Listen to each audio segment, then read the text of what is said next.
Assalamualaikum warahmatullahi wabarakatuh.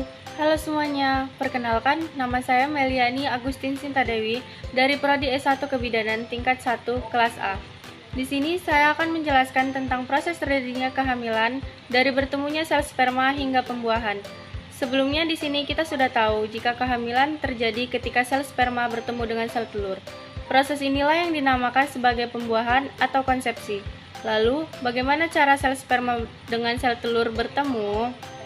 Baik, di video kali ini saya akan menjelaskan tentang bagaimana sel sperma bertemu dengan sel telur.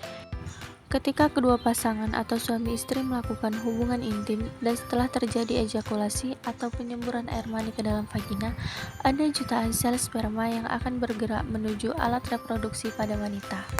Pada tahapan pertama, sel sperma akan masuk ke dalam serviks. Di dalam serviks ini nantinya sel sperma yang paling kuat yang bisa melewati serviks karena sel sperma akan berhadapan dengan cairan vagina yang asam. Rahim ini sel sperma akan bergerak mencari sel telur. Kemudian dari rahim sel sperma akan bergerak menuju tuba falopi. Di tuba falopi ini terjadi pembuahan. Setelah bertemu dengan sel telur, maka sel sperma akan bergegas menuju sel telur untuk dibuahi. Dari sekian banyak sel sperma yang berhasil mencapai sel telur, hanya ada satu yang berhasil menembus dinding hingga terjadi pembuahan. Karena pada saat terjadi pembuahan, maka sel telur akan menutup dirinya atau mengunci sehingga menghalangi sel sperma lain agar tidak dapat membuahi sel telur. Jadi, hanya ada satu sel sperma yang berhasil membuahi sel telur.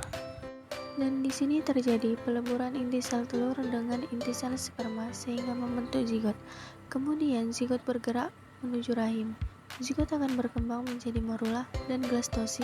Kemudian blastosi ini akan menempel di endometrium atau dinding rahim dan berkembang.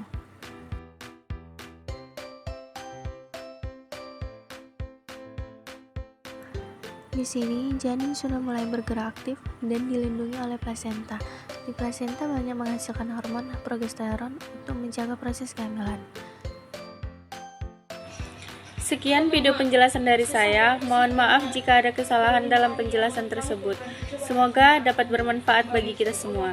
Saya sudahi. Assalamualaikum warahmatullahi wabarakatuh.